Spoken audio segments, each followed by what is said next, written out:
Olá, sejam bem-vindos à aula do capítulo 14. Aqui nós vamos estudar os sistemas de pontos materiais. Sistemas de pontos materiais do ponto de vista da segunda lei de Newton. Também vamos ver conservação de quantidade de movimento linear e angular. Vamos ver conservação de energia. Vamos ver o princípio do impulso e quantidade de movimento, o princípio, trabalho e energia. Todos esses conceitos agora não mais para um ponto material, mas para N pontos materiais. Então nós vamos iniciar o trabalho nessa aula falando sobre as leis de Newton para um grande número de pontos materiais, ou um grande número de pontos materiais em conjunto. Não mais analisar um a um ou apenas dois a dois, mas se tiver 1000 pontos serão analisados, todos eles simultaneamente. Então, a primeira coisa que nós temos para analisar as leis de Newton é pegar dentro desses N pontos materiais, por exemplo, aqui nós temos 1, 2, 3 pontos, 4, 5, teria N pontos, mas foi representado aqui apenas 3 para fazer uma análise quantitativa desses 3 pontos aí. Então vamos pegar, por exemplo, o ponto PI como sendo o nosso ponto de observação. A partir dele, nós olhamos que ele tem uma interação com o PJ aqui embaixo e também com um K que estivesse aqui à direita. Tá ok? Então, ao aplicar-se uma força sobre esse ponto PI, e as outras forças também internas, FJ, FIK e assim por diante, tantas quantas tivessem, somando essas forças aí, a externa mais as internas, vai ter que dar a resposta MA daquele ponto. Ou seja, todas as forças externas àquele ponto vão provocar uma reação inercial sobre o ponto. Isso aqui vocês já costumavam observar lá nos conteúdos anteriores. Só que lá nos conteúdos anteriores era só forças externas, você não tinha forças entre partículas que você ia analisar agora essas partículas todas em conjunto. Você não tinha esse termo aqui. Você tinha aqui uma somatória de força externa. Então foi acrescentado esse termo apenas para contemplar esses pontos internos. Olha, então aqui vamos só nos localizar. Aqui tu tem o seu sistema X, O, Y, Z. Faltou o Ozinho aqui. E nesse sistema você tem uma partícula que está sendo observada. No caso aqui a partícula PI, ela tem localização por RI, tá? RI é um vetor, tá ok? RI. Essa partícula aí interage com J através de FIJ e interage com K, com FIK e assim quantas tiverem, tá ok? A massa da partícula é MI e a reação que ela provoca inercial é MI/AI. Tá? A partir dessa observação, nós podemos montar uma segunda lei de Newton, que na sua forma linear, nos movimentos lineares x, y, z, baseado nas forças externas e nas forças das partículas. Então isso aqui é conhecido.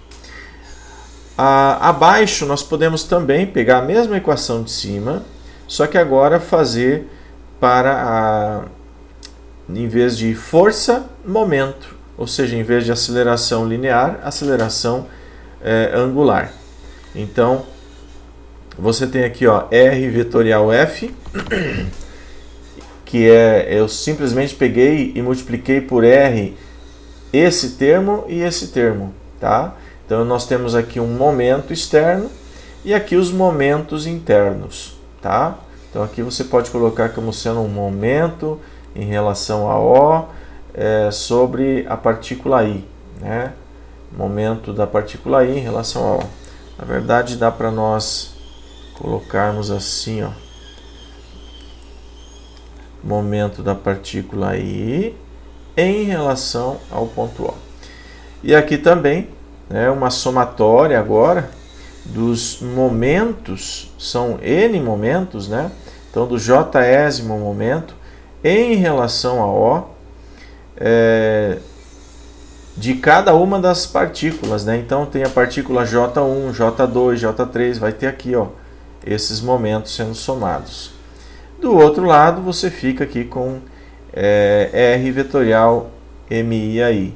Isso aqui nós podemos trabalhar de tal forma que vai aparecer aqui a nossa aceleração angular. E em vez da massa também dá para trabalhar para aparecer aqui o momento de inércia do corpo, né? Momento inercial do corpo, tá ok? Mas nós não vamos nos deter muito nisso. Enfim, você tem as leis de Newton no linear e no angular para um sistema de partículas também, tá? Então vamos olhar aqui um pouquinho mais abaixo essa equivalência aqui, ó. Só um pouquinho, vamos mudar aqui o nosso canetão.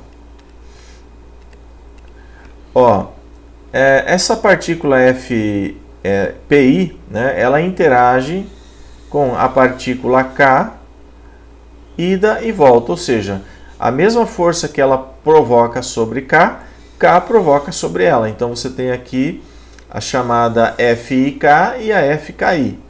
Aqui na J está representado, né? Ó, você tem aqui uma FIJ, mas tu também tem uma FJI, que vem lá da partícula J sobre a partícula I. Então é a tal da ação e reação, contemplada pelas leis de Newton. Então é a FJI. O que acontece entre elas duas? F e J é igual a menos FJI. Então essa aqui é a igualdade contemplada pela lei de Newton, pelas leis de Newton. É ação e reação, tá? Lembram disso. E também, claro, a J com a K também tem as suas interações e assim por diante. Outra coisa, externamente não tem só a FI, pode ter a FJ, pode ter a FK, né? São forças externas ao sistema, tá ok? Então, se você tiver esse contexto aqui, ó, forças externas agindo sobre o sistema de partículas, é equivalente, né, a mesma coisa que você colocar aqui a reação inercial sobre cada uma das partículas do sistema, tá? Sem problema algum. Isso é válido. Então vamos continuar a nossa análise. Observando as F e J, vemos que se cancelam, ou seja, F e J é igual a menos FJI. Comentei isso já. Então lá naquela equação anterior, vamos voltar aqui, ó. Se vocês olharem aqui em cima, nessa equação, isso aqui acaba... não, desculpa, aqui é só para uma partícula, né? Mas se fosse para N partículas, ia aparecer o FIJ e o FJI, tá? Para N partículas nós vamos contemplar mais adiante, na próxima transparência. Então isso aqui já é verificado, que elas se cancelam, tá? Outra coisa, além de elas se cancelarem, elas geram um momento resultante nulo, que seria essa outra parcela aqui da direita, ó. Esse RI vetorial FJ e RI vetorial FJI, será que eles vão se cancelar? Essa é a pergunta, né? Ó. RI vetorial FJ, será que se cancela com esse termo aqui? Vamos observar. Porque se eles se cancelarem, a gente vai saber o seguinte, que tanto as forças internas de um sistema quanto os momentos internos de um sistema podem ser desprezados, pois eles se cancelam quando você estiver fazendo um cálculo que envolva todas as partículas. Compreendem?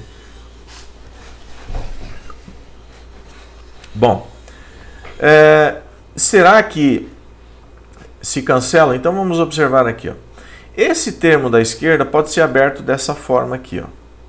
Se você observar, ó, RI vetorial FJ, tá aqui, ó. Então esse aqui já foi, vamos marcar em outra cor.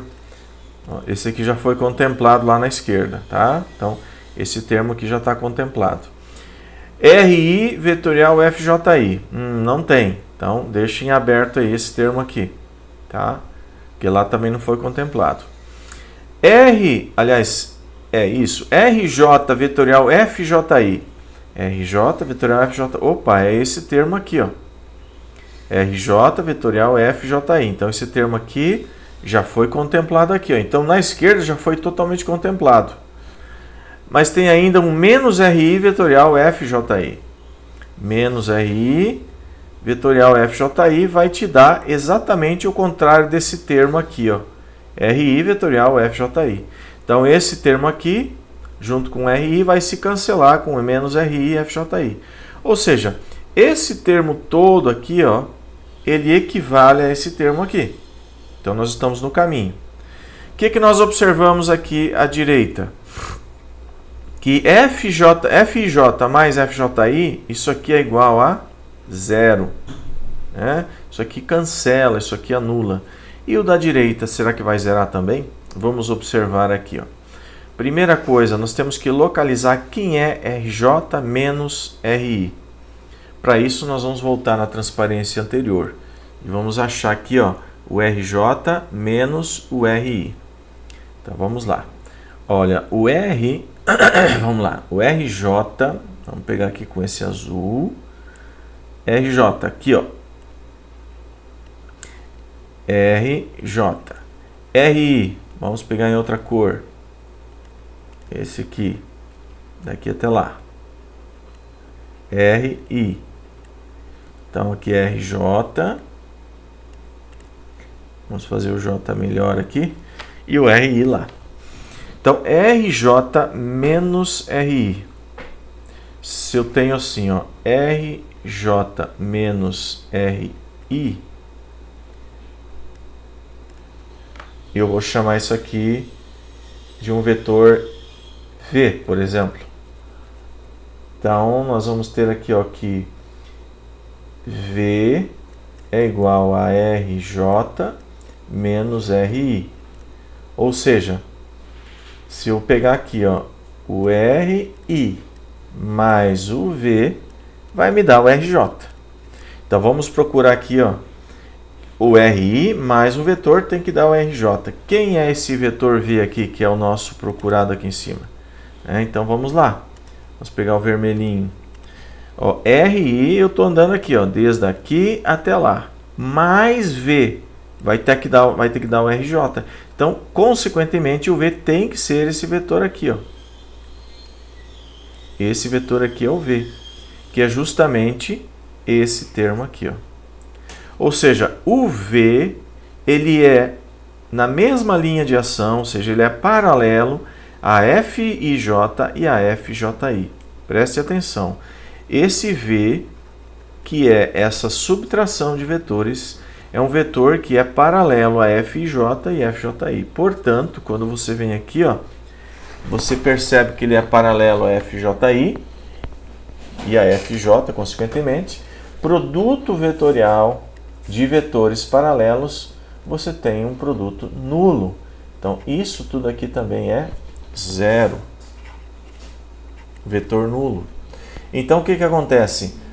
Tanto as forças internas se cancelam, quanto os momentos internos se cancelam.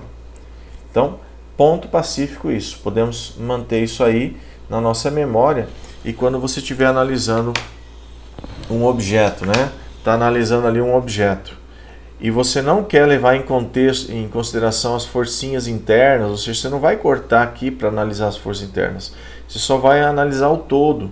Então, quando você aplicar uma força aqui, uma força lá, ou até mesmo um momento na superfície, durante as suas equações de equilíbrio global, você não precisa se preocupar com essas equações interiores, pois elas vão se cancelar.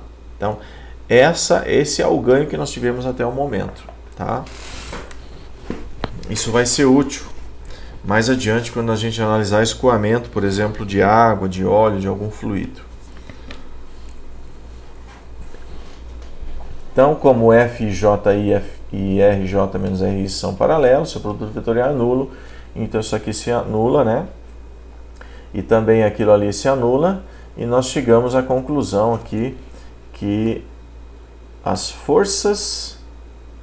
Opa, espera aí. Só um pouquinho. As forças internas e momentos internos se cancelam. Isso é importantíssimo. né? Claro que é quando você está analisando o problema como um todo, tá ok? E vamos então para encerramento dessa questão das leis de Newton, né? Aplicada a um grande número de pontos materiais.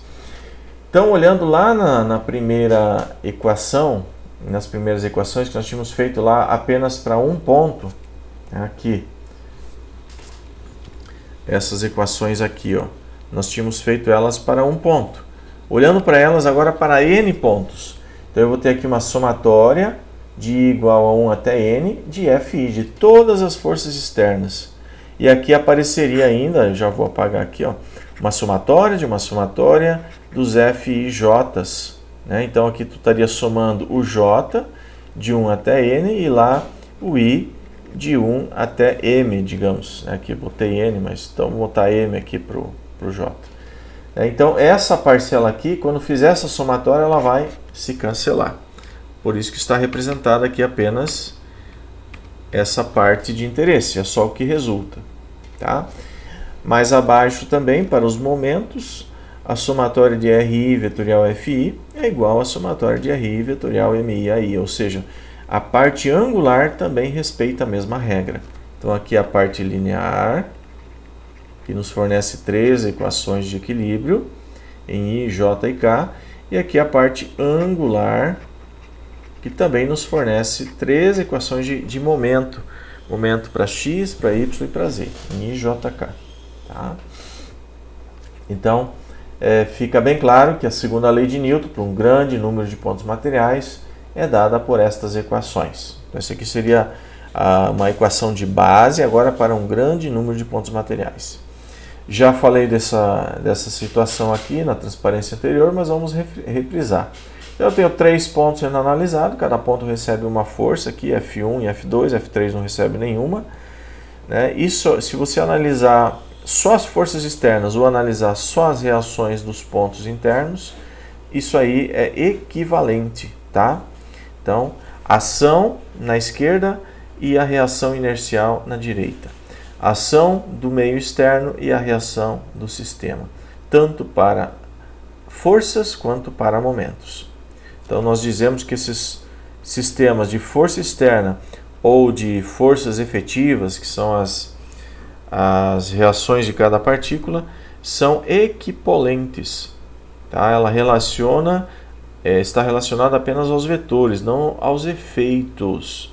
Aqui nós não estamos considerando deformações, tá? Não consideramos deformações do material, apenas os efeitos cinéticos, né? Que envolve as forças também. Ok? Então seria isso que tinha para falar a respeito da segunda lei para um grande número de pontos materiais.